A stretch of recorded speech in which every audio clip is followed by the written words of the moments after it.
One point left over from this morning's discussion. Talked about a person having an awakening experience would not have any input through the senses. There are also states of jhana, where some people experiencing jhana will also not experience anything with the eyes, ears, nose, tongue, body. And there's also another state which is called the state of non-perception, asañña bhava, which you totally blank out. There's not even any perception. In jhana, there still is a perception going on, a perception of breath or perception of light. There's a labeling process going on. There's also another state of concentration. It's actually a wrong concentration when there's no perception at all. You're just kind of blanking out. Some people will mistake it for cessation. So just because you blank out doesn't mean you're awakened. So, there has to be knowing along with the awakening. That's why it's called bodhi, as awakening. If the enlightenment experience were totally demolishing consciousness, no one would call it awakening. No one would call it, as the Buddha described himself, free with unrestricted awareness. There's no restrictions on your awareness at all in that state. Okay. Let's go on to passage number 4. At this rate, we're going to be done maybe Monday morning, I think. But it's important we focus on the early passages. The later passages then fall in line. A beginning point for ignorance, such that one might say, before this, ignorance did not exist. Then it came into play, cannot be discerned. This has been said. Nevertheless, it can be discerned that ignorance comes from this condition. And I tell you, ignorance has its nutriment. There are qualities that feed ignorance and keep it going. It is not without nutriment. Just to stop here briefly, when the Buddha introduced the topic of causality to young novices, he would use the process of feeding as his example. There's a kind of a catechism for novices. The questions are, what is 1, what is 2, what is 3, what is 4, down to 10. And of the different questions, the most interesting one is, what is 1? And the answer is, all beings subsist on food, on nutriment. The primary example of causality is the process of feeding. So automatically the Buddha is saying, okay, causality is not necessarily a good thing. Interconnectedness is not necessarily something you want to get involved with because it's feeding. We feed off of each other emotionally, sometimes physically, but mostly emotionally and mentally. And the inner being is actually inner eating.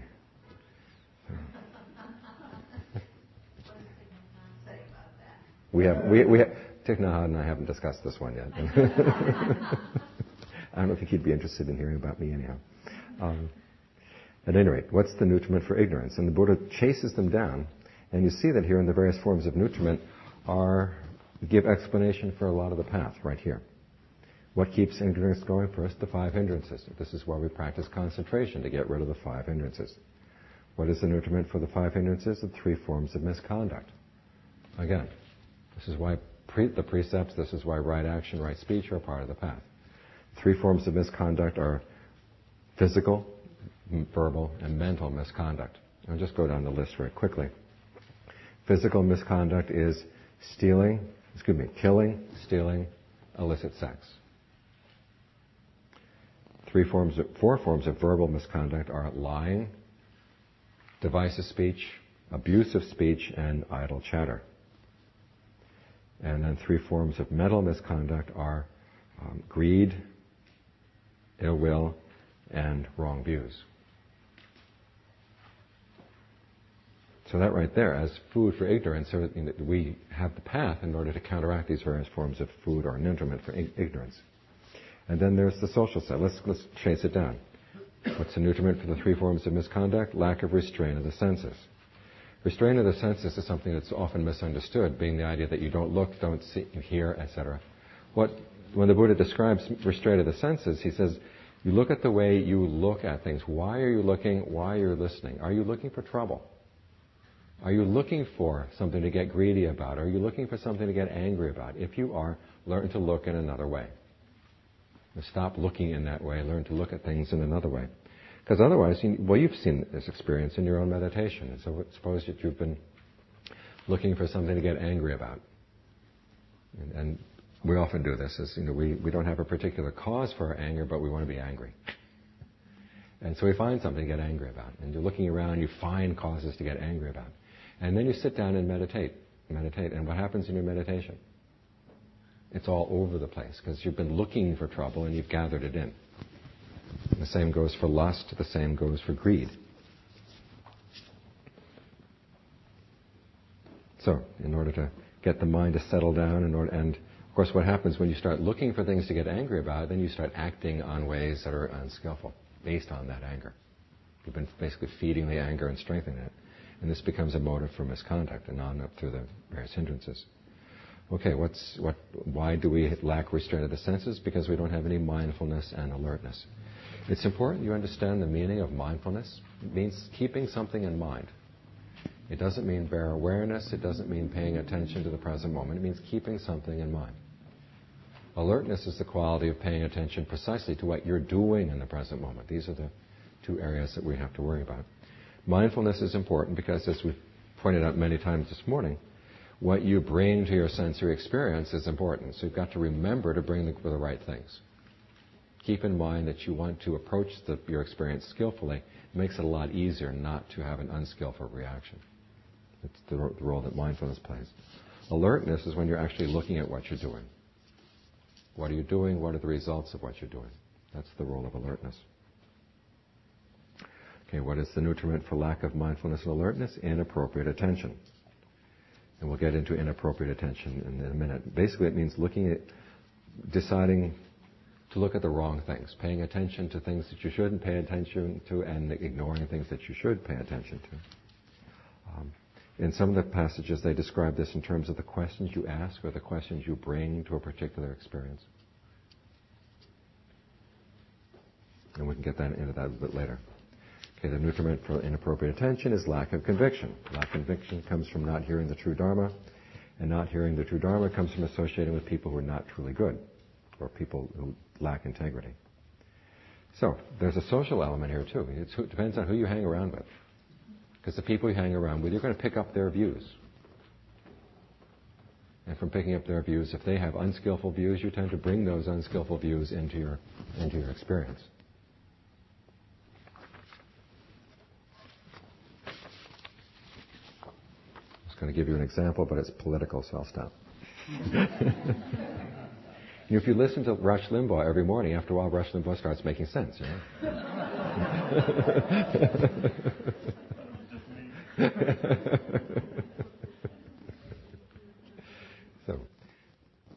But if you start associating with people who say that greed, anger, and delusion are good things, then it's going to follow that you're going to start looking for trouble in your life and behaving in ways that lead to more and more ignorance.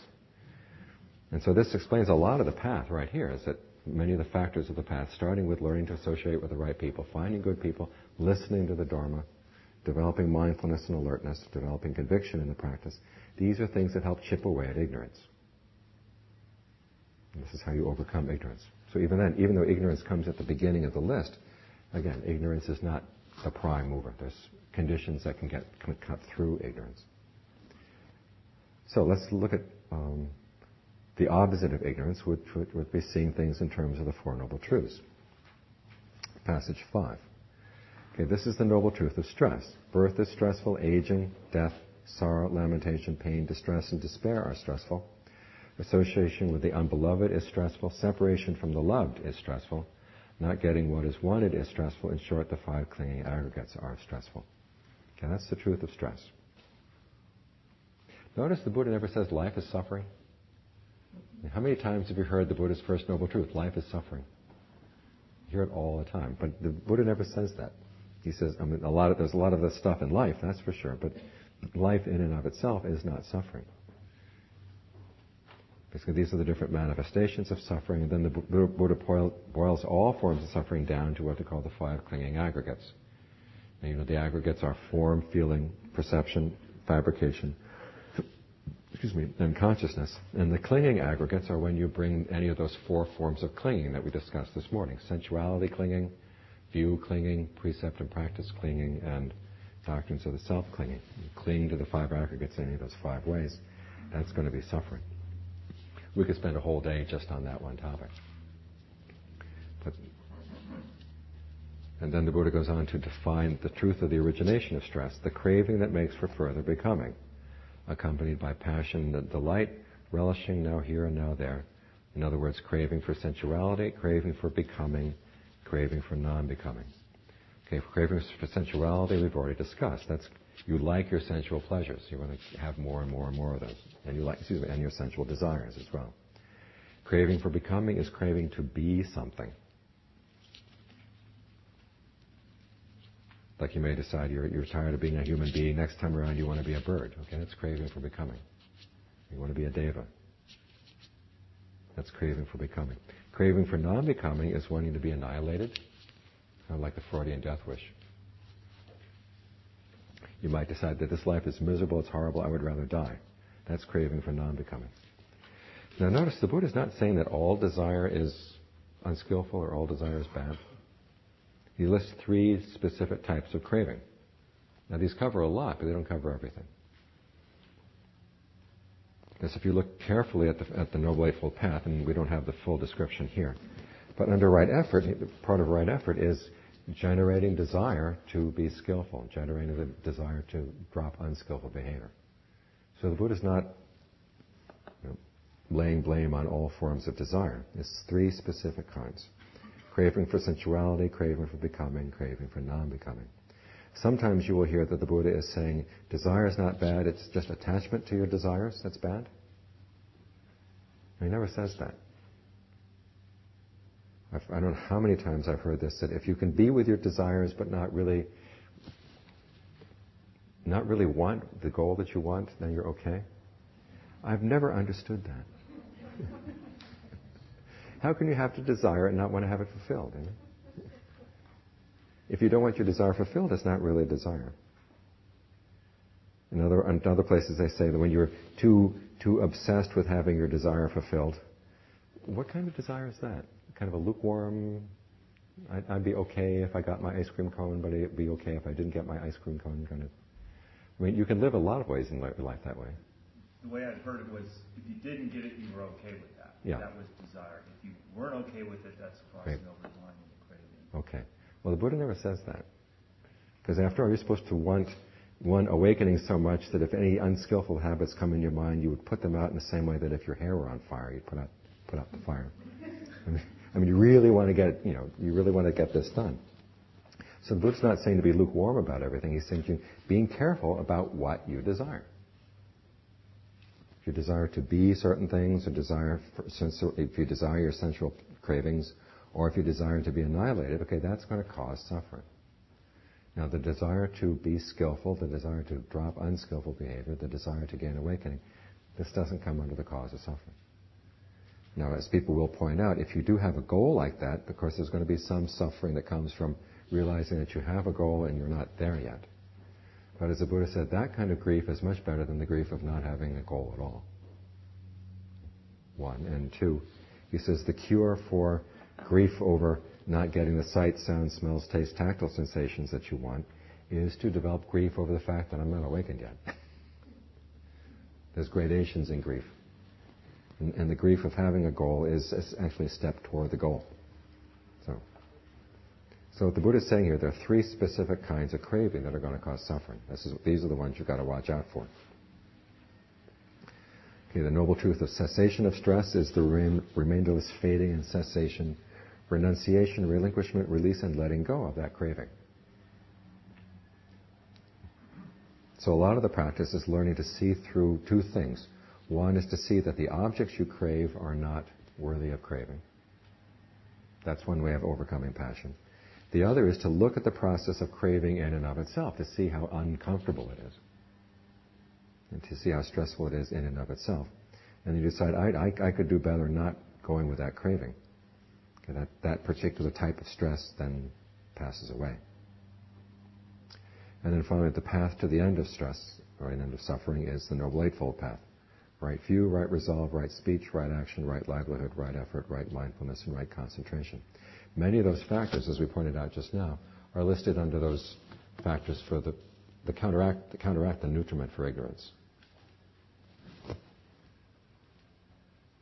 Remember, the 3 forms of misconduct, these are counteracted by right speech, right action, right livelihood. The hindrances are counteracted by right effort, right mindfulness, right concentration. And then right view and right resolve are what give you the impetus to do the path. Okay. Now each of these, as I said earlier this morning, each of these truths has a task. What this means, as I said also earlier, which is that the Four Noble Truths are not just 4 facts about existence, but they're 4 ways of analyzing your present experience and seeing, look what's important. What this comes down to is, and the Buddha is basically giving you a problem-solving approach to suffering. He says, you want to solve the problem for suffering, these are the 4 things you've got to look for in your present experience. Where is the stress? Where is the craving that's causing the stress? What can I do to put an end to that? And so when you encounter stress, you recognize, okay, I've got a lot of stress in my mind here. The first thing you've got to do is comprehend it. Now to comprehend it, you have to understand there are basically 2 kinds of stress. There's the stress of the 3 characteristics, which is just what's built into conditioned reality. And then there's the stress of the Four Noble Truths, the stress that's caused by craving. Okay, it's the second one you want to focus on. We can't do much about the fact that this building is conditioned. I mean, that's the way buildings are. But the question is, are you suffering over this? Do you have any cravings associated with this building? Okay? And if you do, okay, that's why you're suffering. That's the kind of suffering we're working with. John Suwat, my teacher, once, in fact, several times, liked to raise the question. He pointed to Mount Palomar, which is across the valley from where the monastery is. And he says, see the mountain over there? The question is it heavy? And people say, well, why are you asking? He says, well, if you try to pick it up, yes. If you don't try to pick it up, it's not heavy. If it's heavy in and of itself, it's no problem for you. The problem for you is when you're trying to pick it up. Okay, trying to pick it up, that's the symbol for the craving, the suffering that comes from craving. Okay, once you've comprehended the stress, you see where it comes from, then you abandon the cause. And then you develop the path factors that will help you to abandon the cause, and then you directly experience the ending of the cause. Now, these are the 4 duties around the Four Noble Truths. Now notice the Buddha is not saying that you have one approach that you always bring to the present moment. Sometimes you hear that the Buddha's basic meditation instructions are let go. Whatever comes up, he says let go, let go. He doesn't say that. There's some things you let go of, some things you comprehend, some things you try to develop, some things you actually work at. I raised this point, I don't want to name names, but there was a group of people who came to see me a while back. We started talking about this. And I pointed out how you just can't let go of everything comes up. You actually have to develop the factors of concentration, develop the qualities of mindfulness. The person raised her hand and she says, now it sounds like what you're saying here is that you're trying to control the situation. Now I know you don't mean that. And I said, yes, I do. There's skillful control and there's unskillful control. And what the Buddha is trying to teach you here is skillful control. Looking for the things that really are worth working at, really are worth developing, like concentration, virtue, discernment. So it's not a one approach fits all sizes, or one size fits all people, whatever. It's okay. What you try to analyze your present experience in terms of these 4 factors, and then once you identify that you've got a problem around one of the 4, that work needs to be done around one of the 4, apply the appropriate task.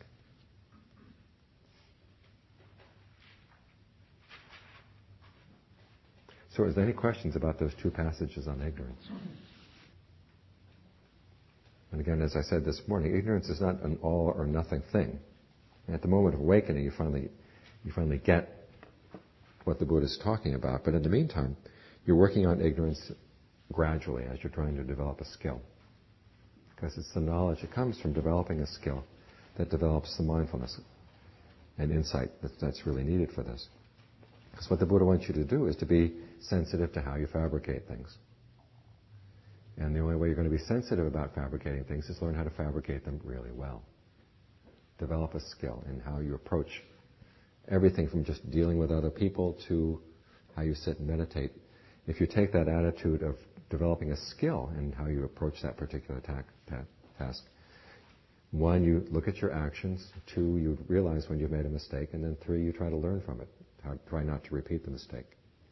And in that process, you get more and more clear about what you're doing, what the results are of what you're doing.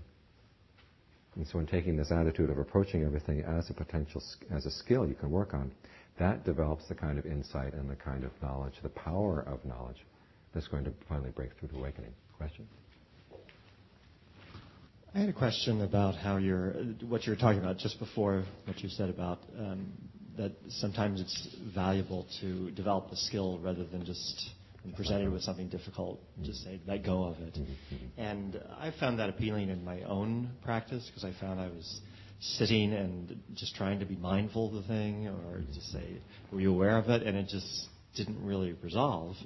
And I've also noticed that in some approaches to psychology that it's actually better for the person, rather than focusing on what's the problem, to bring happiness into their lives and bring a sense of well-being before trying to delve into this more difficult thing or see if it just dissolves on its own. And how does that approach then of developing that self-esteem or go relax, actually, rather than try to sit there all the time? Where does that fit into this framework that you've outlined, or the Buddha's framework of the various... Well, it definitely fits into the question of what to develop. Now, for instance, if you tell someone, go ahead and try to comprehend your suffering. If you just throw somebody at suffering, they're not going to have the tools they need in order to be able to look at it properly. Because what usually happens, if I told you all, you're going to sit here and meditate for 3 hours and you can't move. Okay, everybody would immediately start suffering even before the 3 hours. And then when the pain came up, all you could think about is, what can I do to get rid of the pain? Which is not what the task, and you're not trying to get rid of it, you're trying to comprehend it. Now, the only way you can comprehend it is if you don't feel threatened by it. And the only way not to feel threatened by it is to get a good, strong state of concentration going. So that you know that when the pain gets really bad, I can back off. And then you can learn how to observe how the mind reacts with the pain, what kind of labels it applies to the pain, which labels are making it worse, and then you drop those labels. Now you learn that not by trying to push the pain away or make it go away, but simply trying to say, I'm going to be here with the pain, to watch it, to observe it. Now to be here with the pain, you've got to have a sense that you're not threatened by the pain. That's why we work on the concentration. And this applies all the way across the board. And to give you a little pitch for the new tricycle has an article called "Hang On to Your Ego" by yours truly. Oh, great. And just taking it out of, I know concentration is what we talk about in the formal meditation terms, but is just the idea, I don't know, go watch I Love Lucy reruns for a little bit to relax before you then try to sit. I don't find Lucy relaxing. Okay. Or but you just take a walk or just something to just relax a little bit if you do find yourself so wrapped up in the suffering that... Does that sort of advice have a part in the Buddhist framework? Oh, certainly, yes. It's basically... It's like treating your mind like a child, and sometimes you've got to feed the child, sometimes you've got to spank the child, sometimes you've got to put it to sleep. I mean, knowing how to read the child and what it needs. The analogy the Buddha gives is being a good cook. You look at what your employer likes to eat. You fix a lot of salty food, the employer doesn't touch the salty food, then the next day you change it so it's not so salty. And you provide what the person wants. Under this framework, would that be part of developing concentration? Right.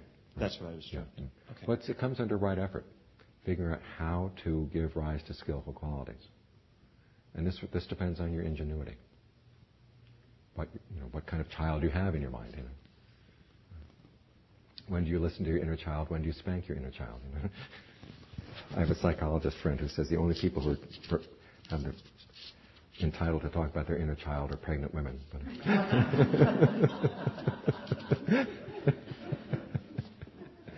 But we do have this childish aspect, and we're going to bring it into the meditation, so learn how to deal with it. You can't deny it. It sounds like we will make progress on these readings. Okay, fabrications.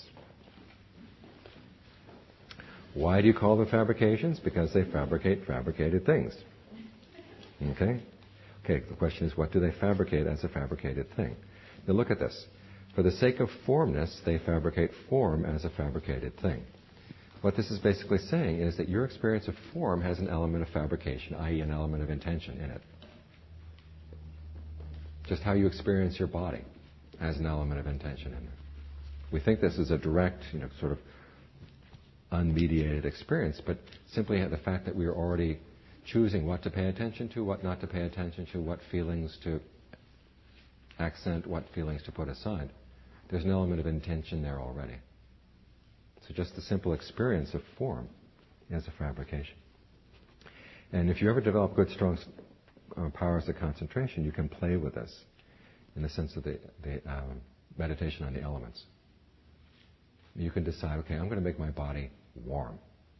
Okay, find where the warmth is in your body. There'll be sensations of warmth at different parts of your body. Just focus on those as strongly as you can. And then think, okay, let that warmth spread throughout the body.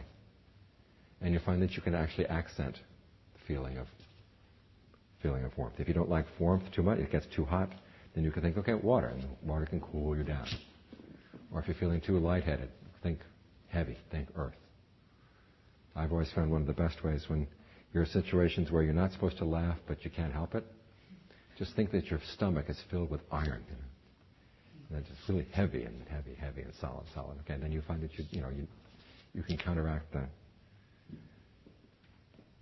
the impulse to giggle silly. So that's form. Same with feeling. Feeling, for the sake of feeling this, they fabricated feeling as a fabricated thing. It's like you have a potential for a feeling, and then you decide which of these potentials are you going to focus on, which ones are you going to ignore. And then you can aggravate a pain, or you can make the pain go, make it less. Not totally, but there is an element of intention in your experience of that pain. And the same with perceptions, other fabrications, and even consciousness. Your consciousness of certain things. There are lots of things that are in the range of our awareness that we don't pay attention to at all. And that level of consciousness falls away, gets attenuated. And like for a lot of this is one of the reasons why focusing in the body is a difficult thing. We've learned how to be away from our bodies, how to ignore the body. I've taught a number of people who were abused as children, and they've had a great difficulty in focusing on the body because they had learned how to block the body out of their consciousness. And so being willing to open up to that again it's kind of an emotional issue as well. It's not just a purely awareness kind of issue, but there's a lot of emotion involved in that too. So what the Buddha is saying here is that even our experience just of the aggregates, just plain old aggregates, before we even cling to them, there's an element of intention already involved. And what this means, of course, then, is that we can change our intentions. That'll have a radical impact on our experience. We're not presented with just raw materials, whether we like them or not. We can take the raw materials and we can fashion them. And a lot of the meditation lies in learning how to be a good cook. Whether it's a Vietnamese chef who one time said, give me a bottle of good fish sauce and I can make good food out of anything else you give me. Okay, that's a sign of a good chef, that you can not only make good food out of anything, but you can use fish sauce to do it,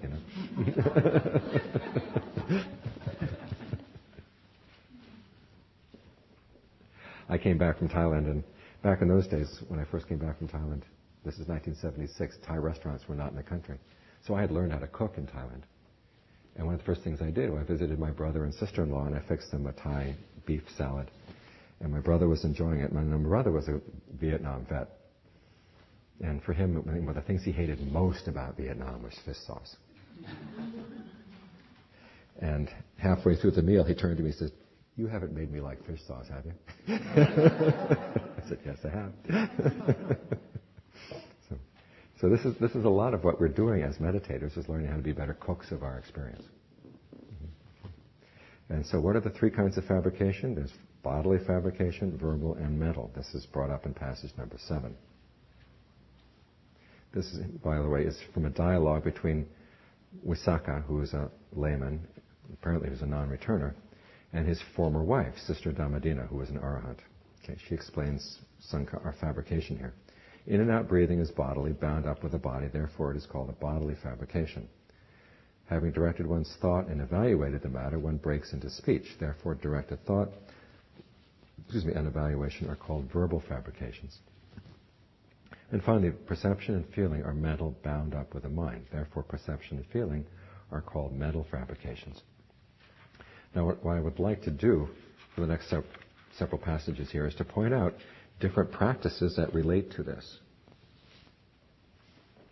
As I said earlier, when you bring knowledge or bring awareness in terms of the Four Noble Truths to any of the factors of dependent co-arising, that can have an effect of cutting through the suffering that those factors normally cause. This is one of the reasons why, given that the breath is bodily fabrication, this is why breath is one of the prime meditation objects. You're bringing your attention precisely to one of the things that causes suffering if you do it without mindfulness, without alertness. So you bring your mindfulness and alertness to it. So here's the classic description of breath meditation.